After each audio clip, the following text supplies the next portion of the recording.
episode of the Branded Life Podcast. I am your host. I am your brand and marketing strategist, April Gregory. I am also the founder of WonderWomanMarketing.com. Welcome and thank you for joining me. So if you're listening to the podcast, you're good. I also want you to know if you consume content on YouTube, there will be a YouTube video with this. I just decided, you know what, if I'm going to do a podcast, maybe I should also make it a video, trying to leverage, trying to get the most out of recording these episodes. So today we're talking about why you need a personal brand, or why you should be thinking about it really, really strongly, and how to think about it differently, because I know there's a group of people out there that thinks of personal branding as, oh, you love talking about yourself, or oh, you want to just, you want to show off, and they have all these reasons. But personal branding, and go back to episode 1 where I use Seth Godin's definition to define personal branding and tell you how it does happen over time, but you are a personal brand right now. You are a brand right now, so why not do it deliberately? Now, if you are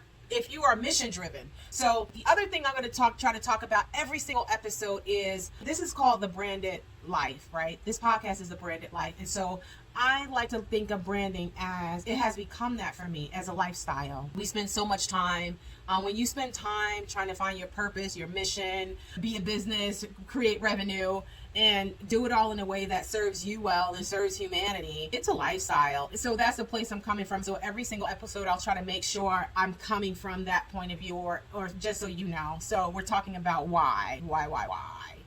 Why is a big deal. Why helps you to set boundaries. Why, remember the 2-year-old, if you ever had a 2-year-old or 3-year-old, they always want to know why. So why is a big deal for branding? I'm looking over here just to make sure I am following. Well, first of all, if 2020 has taught us anything, it's this digital disruption. There was a disruption that came in and changed the way we do business. Now, we were already digital, but we are really digital now. So if the rug was snatched from under your feet because you work for a company, you work for a brand, and that brand was really affected by the disruption in a negative way, then you know what I'm talking about. You had to really scramble to try to find income because you were relying on another brand. So you need to be able to develop your personal brand so that you have a complete handle on your skill set. Who are you? And what do you bring to the table? What satisfies you? This is really a deeper level of personal development. At least that's what it is for me. And it's been so rewarding and so satisfying. And so I invite you to look at it from that point of view. The disruption has taught us that. I had a disruption when I was downsized from a day trading firm. I didn't know that could happen to me. We were a young couple at that time. We had a little boy at home. And now you're talking about you're closing this department over here. And now, how am I going to pay my mortgage? How am I going to pay bills in the house? When you're relying on another brand. So you need to have a strong handle on your skills and what you bring to the table. If nothing else, this disruption has taught us that we're doing everything online. We're having game night online. We're funerals. I attended a funeral online. I actually really like that I was able to attend that funeral online. We are seeing weddings happen online. Digital is becoming a way of life for us as we navigate through this pandemic. Now, we like to think we're at the end of it now, but for you, the number one reason is disruptions that happen. It gives you more of a handle on your skills when you're developing, or you've developed your personal brand, if that makes sense to you. Number 2, you get hired faster. You get fired faster. Why? Because there's a level of confidence and knowing in what you bring. You deliver that differently. Now, some people say personal branding starts with going and setting up your YouTube channel, or going and setting up your Instagram channel. No, social media is a brand amplification tool. It will amplify who you are if you are deliberate about it. Just because you have a social media channel does not mean you have a personal brand. You are a personal brand just for being a human being. Now you get to decide, okay, am I going to be deliberate about it? Who am I? Who do I need to show up as? And if you want to think of it as the top TV stations, right? They do a good job at this. When I want to watch anything about real estate or homes or decor, I turn to HGTV, right? I don't expect to see Law and Order on the drama series on HGTV. I don't expect to see that there. When I want to watch, when I had my son, when he watched cartoons, I knew the channel to turn to that would give him back-to-back cartoons. because that's what they promised. They said, this is a Cartoon Network. This is what we show. On social media, when you put your brand out there, when you are deliberate and intentional about it, that's how your channel should be developed with that in mind. If you are an interior designer, please show me colors, show me all kinds of styles. I don't care if that you designed it or not. I just want to know that you're in touch with it and show people what that is. If you have a whole bunch of quotes and scriptures, and that doesn't really help your people know what you can do and what you're about. So digital is the social amplification of it. It's not necessarily where you start with your brand. That's the inner work. That's the behind the scenes work that is done before we even start to amplify and put you out there. So think about it like that. Number 3, the third reason is you get validation, affirmation, confirmation. I know there's a group of people out there saying, I don't really need permission. You get permission. You need permission. You need validation. We grown up.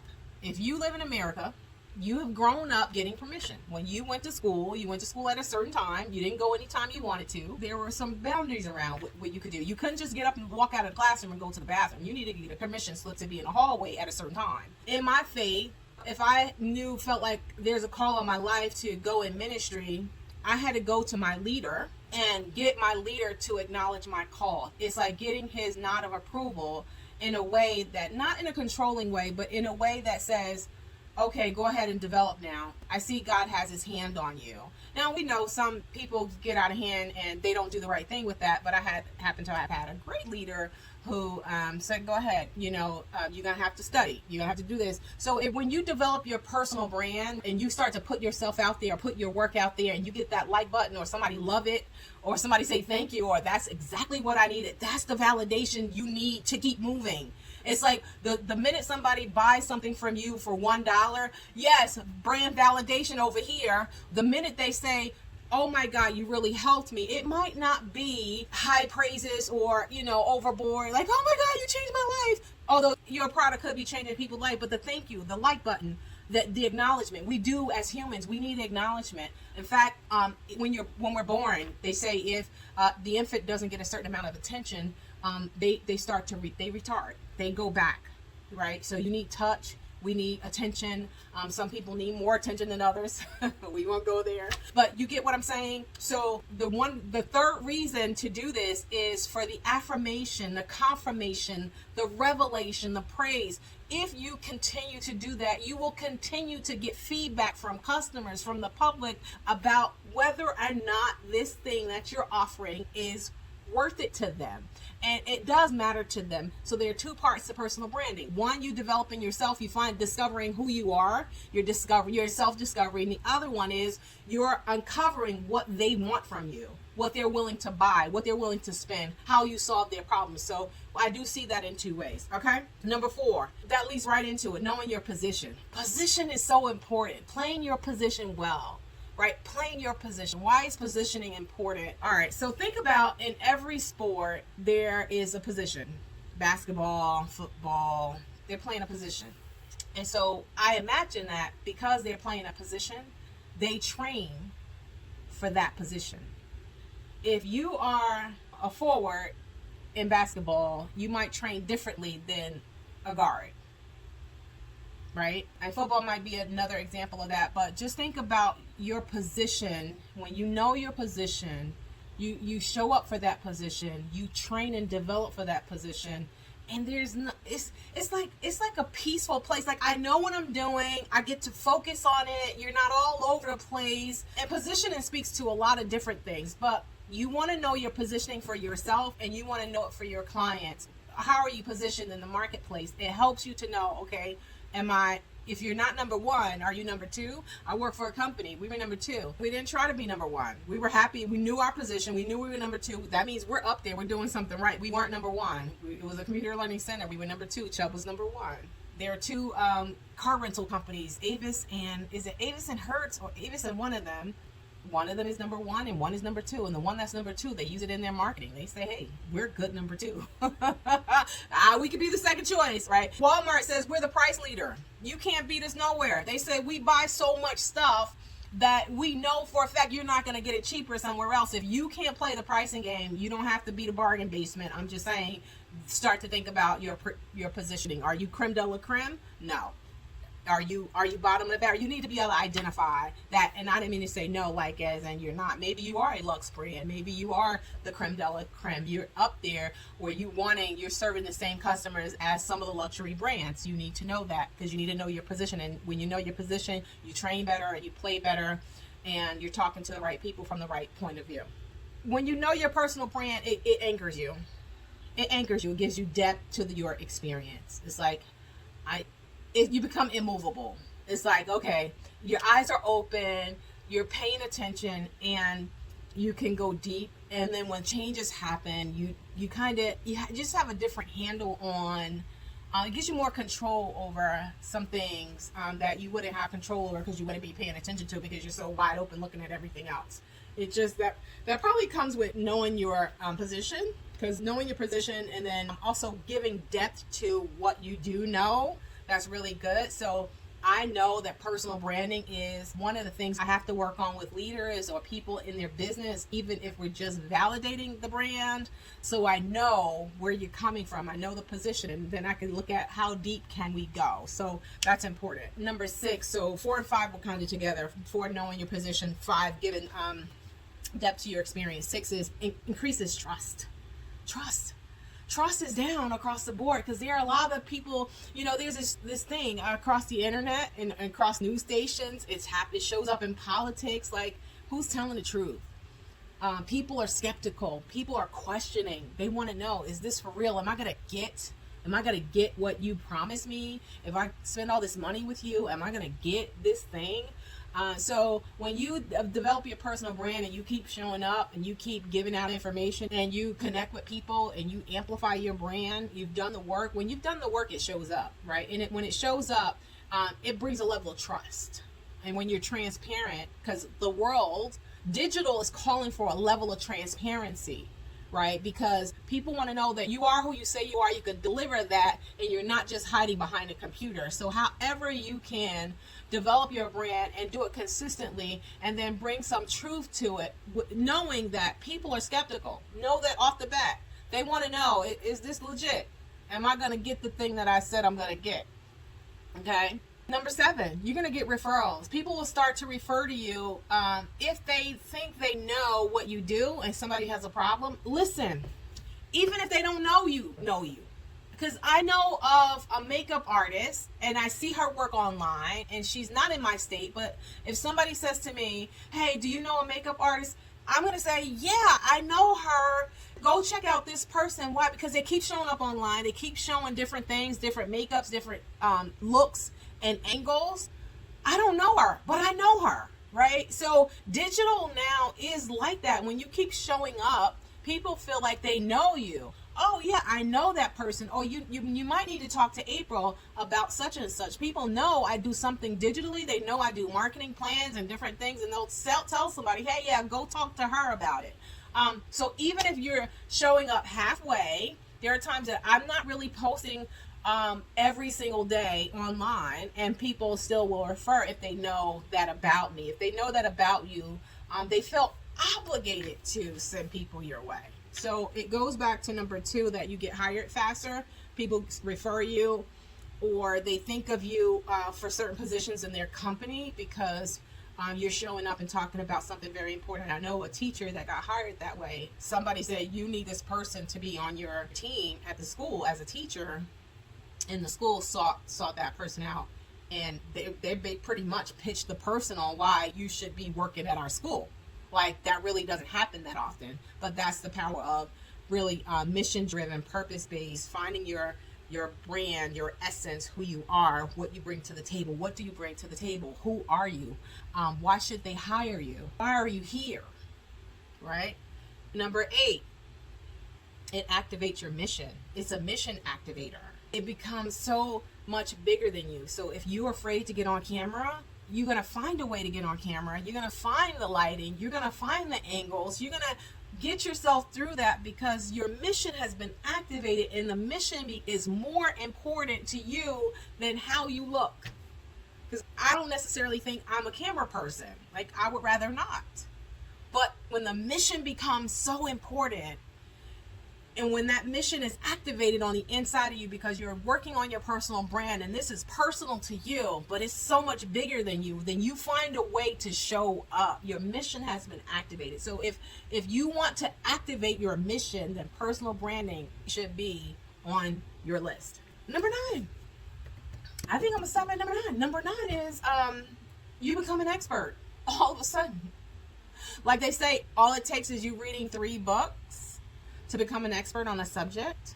I think it's a little bit more than that. I think once you maybe read those books and then you engage it, like you get some experience with it, then you kind of get a little confidence and you get a little swag and a little handle on that thing that you didn't have before you read the books, right? So reading the books, that gives you theory, that gives you understanding, but actually using the information that you get to stand shoulder to shoulder with some of the top experts, even the people that may have taught you how to do it. Once you start engaging with that content yourself, once you start studying it and living it out, and you create your own stories and your own testimonies with that same work, it's now yours. You get to own it. It's mine.